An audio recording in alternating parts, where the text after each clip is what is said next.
학계 2장 1절에서 5절까지의 말씀 교독하겠습니다. 제가 한 절 읽고 여러분 한 절 읽고 마지막 절은 같이 읽도록 하겠습니다. 일곱째 달 곧 그 달 21일에 여호와의 말씀이 선지자 학계에게 임하니라. 이르시되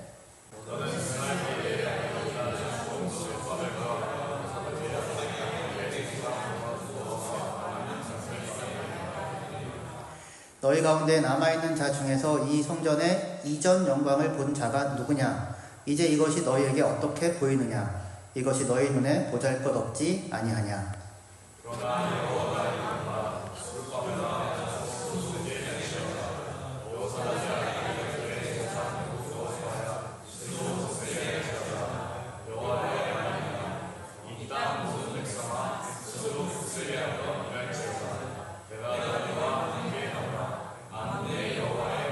같이 읽겠습니다. 너희가 애굽에서 나올 때에 내가 너희와 언약한 말과 나의 영이 계속하여 너희 가운데에 머물러 있나니 너희는 두려워하지 말지어다. 아멘. 학개서 2장 1절에서 5절까지의 본문으로 보잘것없음 그 너머의 영광이라는 제목으로 함께 말씀 나누도록 하겠습니다.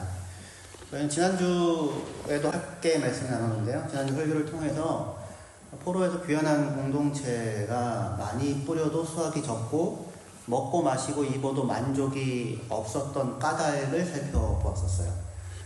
그 까닭은 우선순위가 뒤바뀌어져 있는데 그 사실을 인식하지 못하고 생각의 스위치를 꺼버린 채 열심히만 바쁘게만 살아왔었기 때문이었습니다.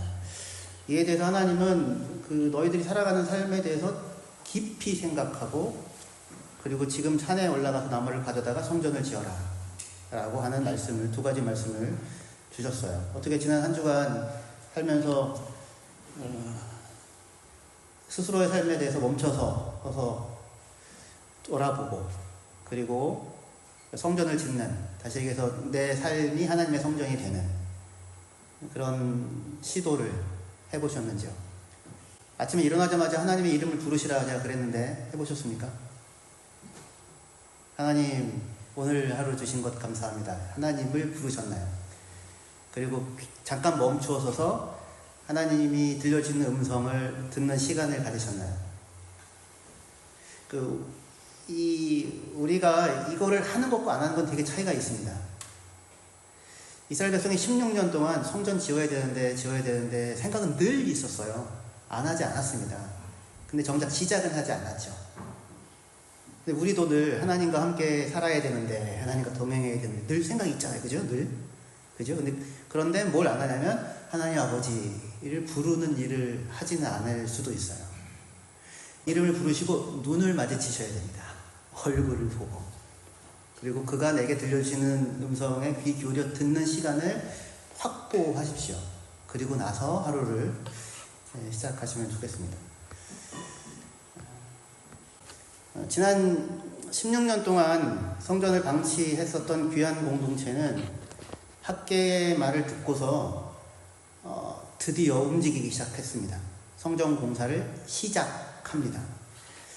그게 520년, BC 520년 여섯째 달 24일이라고 이렇게 나와요. 여섯째 달 24일.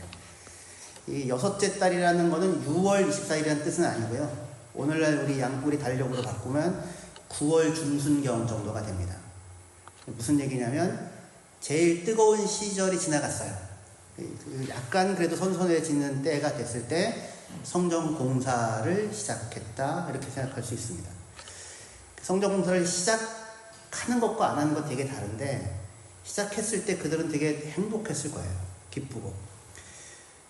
보통은 행복은 마음먹기에 달려있다고들 말하기도 하지만 사실은 오히려 몸을 움직여서 무언가를 하느냐 하지 않느냐에 즉각적인 행복의 여부가 달라지는 것을 많이 보게 됩니다.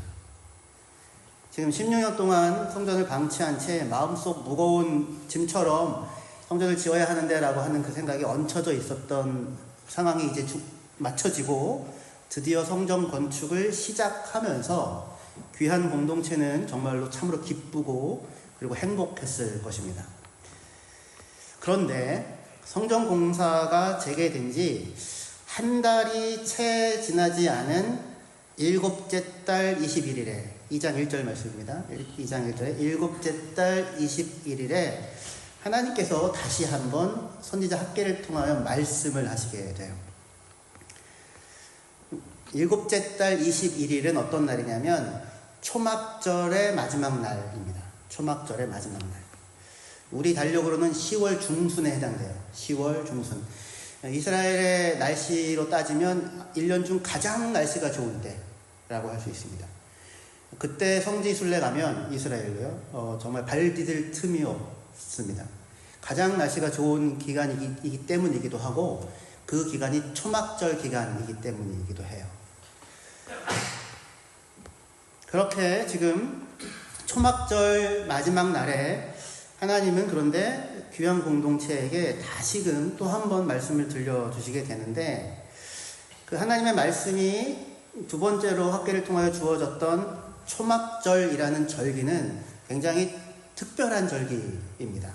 어떤 절기냐면 그 자체에 서로 모순되어 보이는 것 같은 두 가지 상황이 같이 연결되는 역설적인 그런 절기라고 할 수 있어요. 초막절은 초막을 만들어서 밖에서 7일 동안 지내는 절기예요. 집에서 사는 게 아니라 초막을 만들어서 마당이든지 지붕이든지 거기에 초막을 만들어서 7일 동안 밖에서 지내는데 근데 그 시기는 어떤 시기이냐면 곡식을 다 수확해서 타작을 끝내어 창고에 들이고 그리고 과일을 다 수확하여서 포도도 다 수확하여서 창고에 들인 이후의 시기예요. 그래서 그 시기를 초막절을 수장절이라고 부르기도 해요. 그러니까 1년 중 가장 먹을거리가 넘쳐나는 시기가 그때예요. 그 추석과 비슷해요. 더도 말고 덜도 말고 한가위와 같아라. 그런 딱 바로 그때입니다.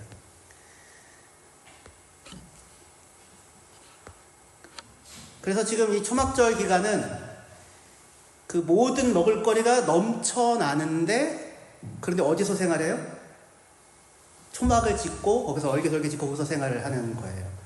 그러니까 최대한의 풍요와 그리고 정착할 곳 없는 불안정한 상황이 공존하는 시기예요.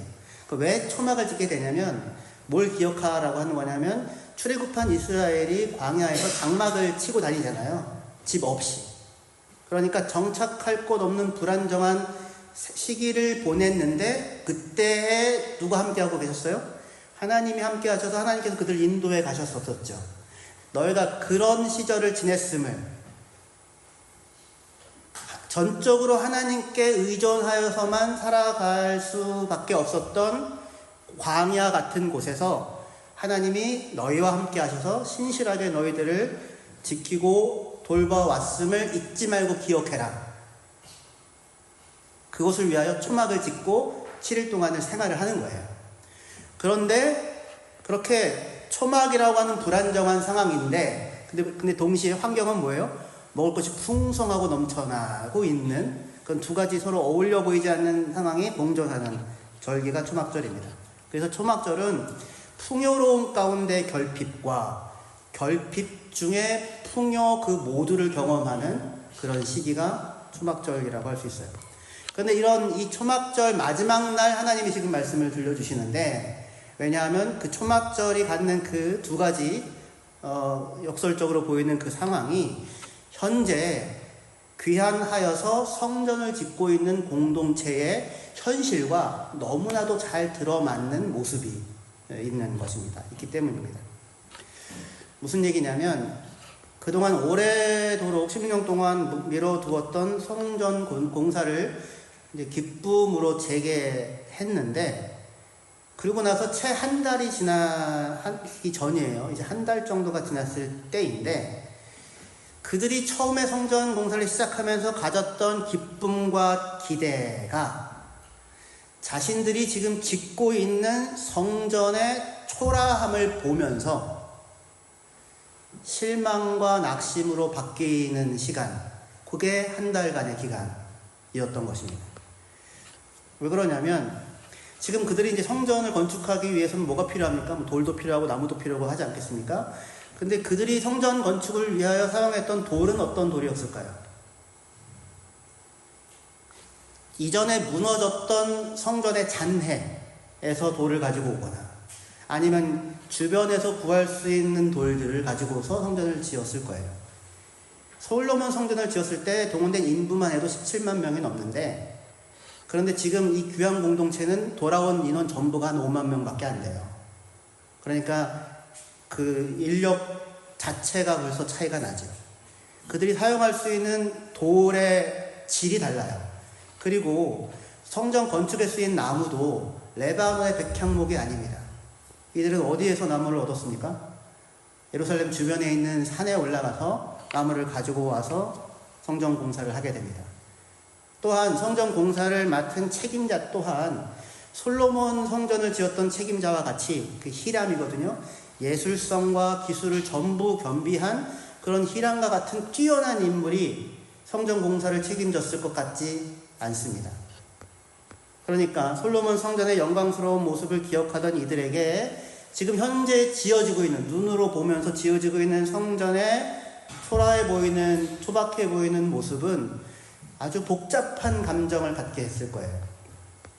한편으로는 성전을 다시 지을 수 있다고 하는 사실 자체만으로도 눈물 나는 그런 감격의 눈물을 흘리는 이유가 될 수도 있었겠지만, 다른 한편으로는 과거의 영광과는 비교조차 할 수 없는 투박한 성전의 모습을 보면서 아픔의 눈물을 흘리기도 했을 것입니다. 초라해 보여도 성전이니 누가 뭐라고 해도 영광스러운 공간인 거는 맞아요.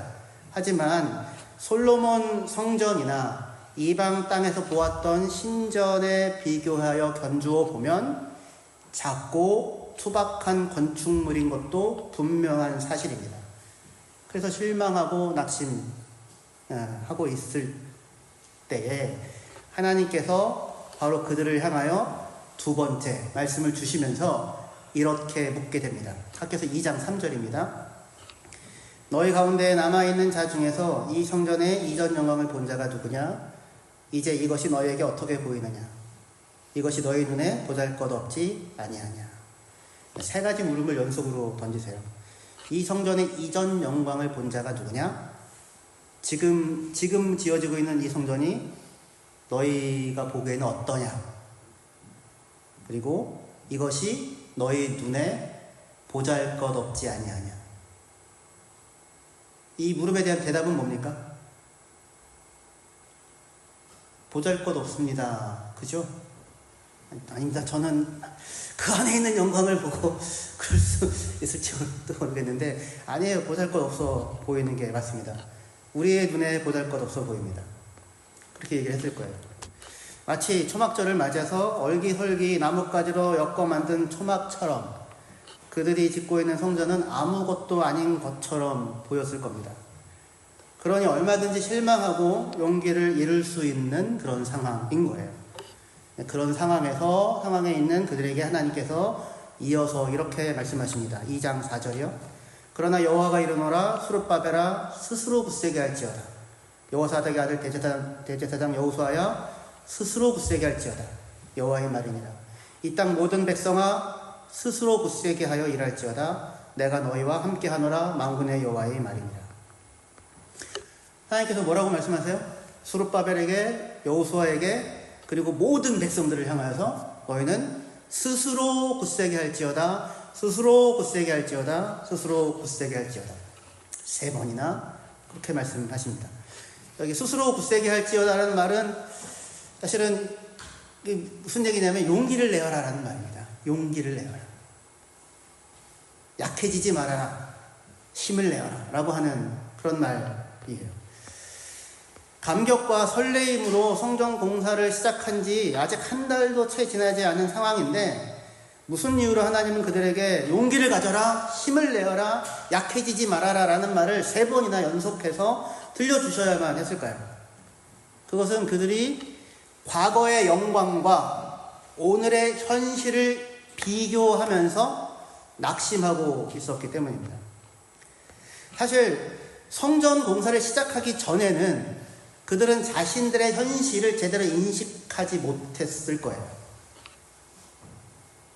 짓기만 하면 뭔가 그럴듯한 것을 만들 수 있을 것이라고 생각했었을 것입니다.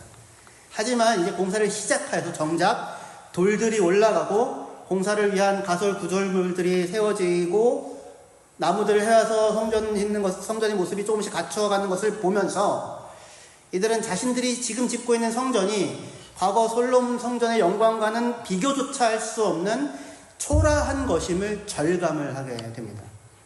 그래서 그들은 힘이 빠지고 용기를 잃게 되죠. 그런 그들을 향해 그런데 하나님은 힘을 내어라, 용기를 가져라, 약해지지 말아라, 낙심하지 말아라 라고 3번씩이나 말씀을 하시게 됩니다.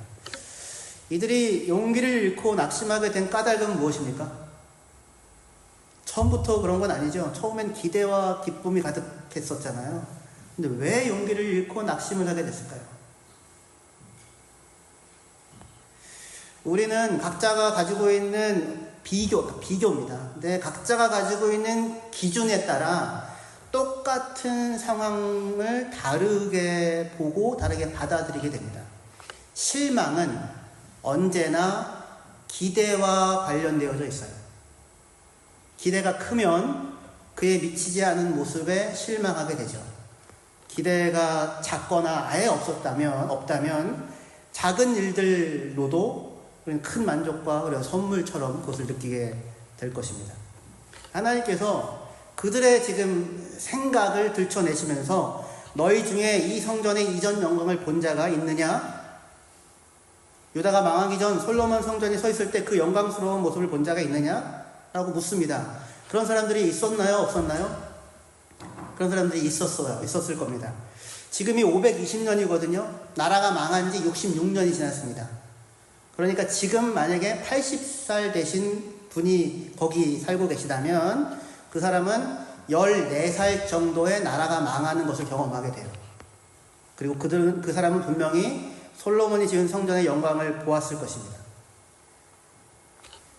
이 사람들은 포로 1세대라고 할 수 있어요. 포로 1세대. 포로로 끌려가서 낯선 나라에서 살기 시작했던 1세대. 이 1세대는 솔로몬 성전의 영광을 똑똑하게 기억하고 있었고, 그렇기 때문에 그들에게 있어서 비교의 기준이 뭐예요? 지금의 초라한 성전을 보면서 그들이 갖고 있는 비교의 기준은 솔로몬 시대의 영광이죠. 그죠? 그게 1세대가 갖고 있는 기준입니다. 그 모습을 보면서 낙심하고 실망하고 좌절하고 하게 됐을 거예요. 2세대가 있을 수 있죠. 2세대. 2세대는 누구냐면 바벨론에서 태어나서 바벨론에서 자란 사람들이 있을 수 있잖아요. 이민 2세대. 준서병제는 미국에서 태어나가지고 한국에서 자랐다가 저기는 복잡한데 바벨론에서 태어나서 자란 그 세대. 그 세대는 솔로몬 성전, 예루살렘에 있는 성전을 본 적이 있나요? 본 적은 없어요. 근데 그들은 부모에게서 들었겠죠. 그래서 나름 그림을 가질 수는 있지만 직접적인 비교는 불가능할 거예요. 그러니까 이들에게 있어서 비교의 기준은 뭐겠습니까? 바벨론에 있는 이방 신전들이죠. 바벨론에 있는 이방 신전의 크기에 비하면 현재 지금 이 성전은 초라하고 작게 보일 거예요. 3세대가 있을 수 있죠. 3세대. 3세대는 누구냐면 포로에서 돌아와서 예루살렘에서 태어나서 자란 세대가 있을 수 있어요. 왜냐하면 지금 포로에서 돌아온 지 이미 18년이 지났거든요. 그러니까 지금 20살 정도 되는 청년이라면 바벨론에서의 기억은 거기서 태어났다고 할지라도 하나도 없겠죠. 이들이 경험한 거는 예루살렘의 전부예요. 그리고 그들이 경험하는 성전과 신전은 오직 지금 자기네들이 짓고 있는 성전이 전부이죠. 그죠? 그러면 이 세 세대, 1세대, 2세대, 3세대에 있어서 지금 현재 짓고 있는 성전을 보면서 갖게 되는 기준은 각자가 다 다르죠. 그 각자가 다른 기준에 의하여 현재 지금 보고 있는 성전에 대한 그들의 이해와 감정과 평가도 분명히 달랐을 거예요. 똑같지가 않았을 겁니다. 우리 교회는 그 성도들의 이동이 매우 빠르고 그리고 지속적으로 일어나는 교회잖아요. 그래서 우리 교회도 1세대, 2세대, 3세대를 나눠볼 수 있을 것 같아요. 1세대에 속해 있다라고 생각하시는 분 한번 손들어 보시면 우리 교회 출석한 지 5년 정도, 4년, 5년 이상 되신 분들이면 1세대라고 할 수 있을 겁니다. 용준 형제도 1세대예요. 권사님 당연히 1세대이고 지혜 집사님도 1세대에 속한다고 할 수 있을 것 같아요. 이 영광과 어려움을 다 겪어온 그런 세대라고 할 수 있어요. 2세대는 누굴까요? 우리 교회에서 크리스 정도, 우리 은주자매 2년 뭐 이렇게 왔다 갔다 하시는 분들이 저희 교회에서는 이미 꽤 오래된 기존 성도입니다. 2세대라고 할 수 있을 것 같아요. 3세대는 누구일까요? 날인자매 3세대고 온 지 6개월 안쪽에 있으신 분들, 그죠? 똑같은 일들을 만나고 똑같은 상황을 경험하는데 각자가 가지고 있는 기준이 다를 거예요. 기준이 다르니까 각자가 맞는 상황에 대한 이해와 해석도 다를 것입니다. 저희가 지난주에 크리스마스 성탄절 음악회를 하게 됐잖아요. 너무나도 감사하고 소중한 시간이었어요.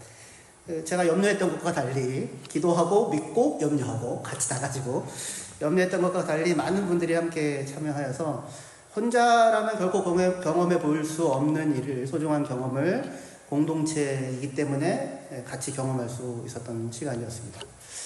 근데 여러분들 날인자매 처음이니까 처음 경험하셨을 것이고 동현 형제 같은 경우에도 2026년 예비 서리집사 형제 같은 경우에도 처음 겪었을 거예요. 물론 기쁘고 감사했겠죠. 근데 크리스나 아니면 용준 형제 같은 경우에는 작년 가을 음악회를 경험했죠. 그죠? 그러니까 다를 수 있어요. 다른 비교점을 갖게 됩니다. 그 기쁨의 깊이와 넓이가 그렇지 않은 분들과는 분명히 다를 거예요.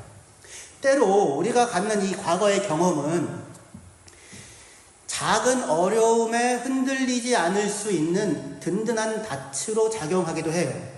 하지만 때로 과거의 우리의 경험은 오늘의 성전을 아무것도 아닌 초라한 것으로 여기고 실망하게 만드는 이유로 작용할 수도 있어요.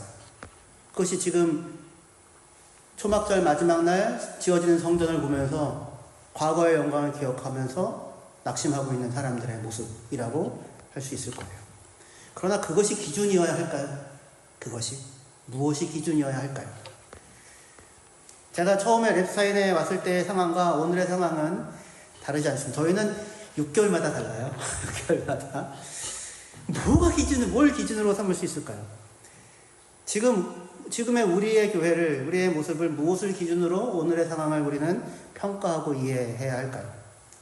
제가 기억하는 과거는 솔로몬의 성전과 같은 영광스러운 것으로 기억될까요? 만약 그렇게 기억한다면 오늘 우리의 교회의 모습을 저는 어떤 시각으로 바라보게 될까요? 실망하고 낙심하게 될까요? 아니면 여러분들로 인하여 기대와 소망으로 가득하게 될까요? 반짝반짝한 눈으로 기대와 소망으로 가득해야겠죠. 가득하죠. 분명히 1세대, 2세대, 3세대는 각각의 경험이 다르고 각각의 비교의 기준이 다르기 때문에 오늘을 바라보는 입장과 시각이 분명히 다를 거예요. 우리는 도대체 무엇을 기준으로 삼아야 할까요? 과거의 영광을 떠올리며 오늘을 보잘것없는 것으로 여기고 실망하는 사람들에게 하나님은 초막절 마지막 날에 너희는 용기를 가져라, 힘을 내어라, 낙심하지 말아라 라고 3번이나 연속하여 말씀하신 뒤에 그에 이어서 2장 5절에 이렇게 말씀하십니다. 2장 5절을 같이 읽으시면 좋겠습니다. 시작. 너희가 애굽에서 나올 때에 내가 너희와 언약한 말과 나의 영이 계속하여 너희 가운데에 머물러 있나니 너희는 두려워하지 말지어다. 너희가 이집트에서 나올 때에 내가 너희와 맺은 언약과 나의 영이 지금도 너희 가운데 머물러 있으니 너희는 두려워하지 마라. 그렇게 말씀하세요. 그러니까 하나님은 비교의 기준을 포르기 이전의 영광스러웠던 순간이 아니라 어디로 지금 끌고 가고 있어요? 하나님께서 이스라엘을 하나님의 백성으로 부르셨던 그때로 비교의 기준을 끌고 가고 있습니다. 하나님은 그들의 시선을 그들이 기억했던 좋았던 때가 아니라 하나님께서 그들을 자기 백성, 하나님의 백성으로 부르시고 그들과 언약을 맺었던 시기로 그들의 시선을 향하게 하고 있어요. 여기가 기준인 거예요. 하나님이 우리를 부르시던 그때. 이스라엘이 부름을 받았을 때 이스라엘 백성은 이집트에서 노예로 있었었죠. 아무것도 아닌 존재로 취급받던 그때 그들을 불러 자기 백성 삼으신 그 하나님이 지금도 너희와 함께하고 있으며 지금도 그때 그들과 맺었던 언약을 여전히 지키고 있다는 사실을 떠올리게 하십니다. 초막절 마지막 날 비록 그들은 초막에 있지만 그리고 그리하여 스스로의 필요를 채울 수 없었던 광야에서 그들과 함께 하셨던 하나님을 떠올리지 않을 수 없는 그 상황 속에 놓인 그들을 향하여서 하나님은 내가 아무것도 없었던 광야에서 함께 했던 것처럼 지금 초라한 듯 보이는 성전이지만 나는 너희 가운데 여전히 지금도 거하고 있다라고 그렇게 말씀을 해주시는 것입니다. 그러면서 하나님은 그들에게 그러니 너희는 두려워하지 말아라. 그러니 너희는 두려워하지 말아라 라고 그렇게 말씀하세요. 이 두려워하지 말아라 라고 하는 말은 정말 저로서는 가슴 떨리는 말입니다. 대부분의 경우 이 두려워하지 말라는 말은 우리 신약 성경에서는 안심해라 라는 말로 번역을 해요. 안심해라. 이 말이 어디 쓰이냐면 신약이든 구약이든 간에 홍해 앞에서 이스라엘 백성이 두려워 떨 때에 하나님께서 모세를 통하여 너희는 두려워하지 말고 굳건히 서서 여호와께서 오늘 너희를 위하여 행하시는 구원을 보라 라고 얘기할 때 너희는 두려워하지 말아라 안심해라 라고 말할 때 하셨던 그 말이 이 말이에요. 그뿐만이 아닙니다. 예수님께서 풍랑이 있는 바다를 걸어오셔서 두려워하는 제자들을 향하여 너희는 두려워하지 마라 너희는 안심해라 라고 말씀하신 말이 바로 똑같은 말이에요. 또한 12년 동안 혈루증으로 고생하던 여인을 향하여서 너는 염려하지 마라 두려워하지 마라 안심해라 라고 들려줬던 말과 똑같은 말이고요. 꼼짝 못하던 중풍병자에게 들려주셨던 말씀 너는 안심해라 두려워하지 말아라 하는 말과 똑같은 말씀입니다.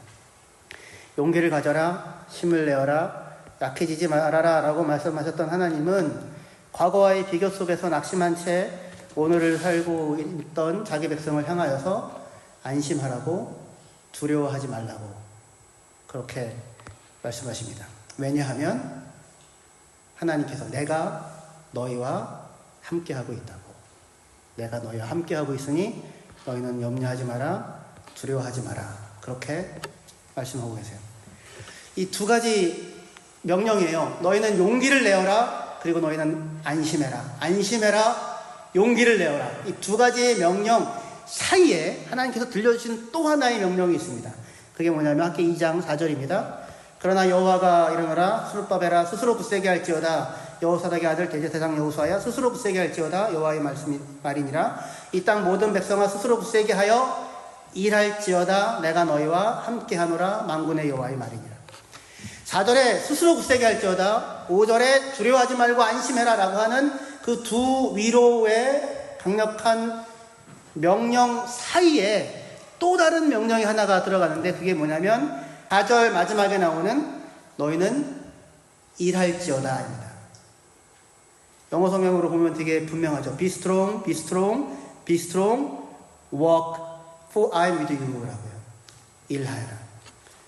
무슨 말이에요? 뭘 하라는 겁니까? 지금 이스라엘 백성을 향하여? 성전을 지으라고요. 낙심하지 말고. 과거의 영광을 기억하고 실망하고 낙심하고 있을 때에 용기를 내어라, 힘을 내어라, 낙심하지 말아라, 두려워하지 말아라, 안심해라, 내가 너와 함께하고 있다. 그러니 뭘 하라고요? 돌을 뜨라고요. 땀을 흘리라고요. 초라해 보이는데 그 성전 짓기를 계속하라고요. 왜냐하면 하나님께서 그들 가운데 지금도 거하시고 있기 때문입니다. 초라해도 괜찮고요. 솔로몬의 성전과 같이 화려하지 않아도 괜찮습니다. 영광은 눈에 보이는 건물의 크기나 화려함에 달려있는 것이 아닙니다. 영광은 오히려 질그릇 같은 우리들 가운데 하나님이 거하시고 있다고 하는 그 사실의 영광이 놓여 있습니다. 하나님께서 그들에게 뭐라고 말씀하세요? 두려워하지 말아라. 놀라지 말아라.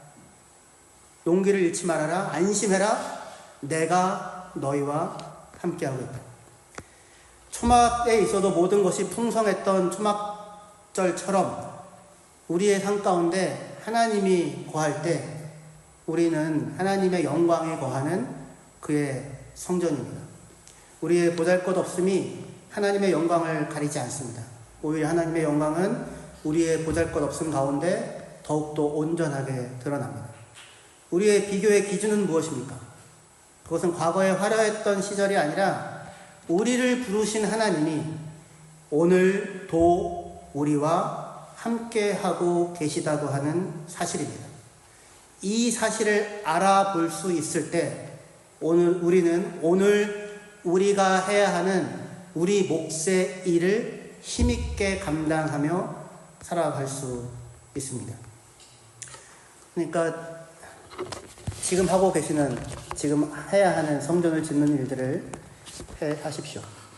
아침에 일어나자마자 하나님을 부르시고 찾으시고 돌을 뜨시고 산에 올라가서 나무를 해서 성전을 짓는 일들을 매일매일 감당하시기를 바랍니다. 화려한 성전이어서 하나님이 거하시는 것이 아니라 하나님이 거하시기에 그곳이 영광으로 빛이 납니다. 광야의 성막, 육신으로 오신 예수, 그 영광의 본체는 다른 어떤 것이 아니라 하나님이 거기 거하신다고 하는 사실입니다.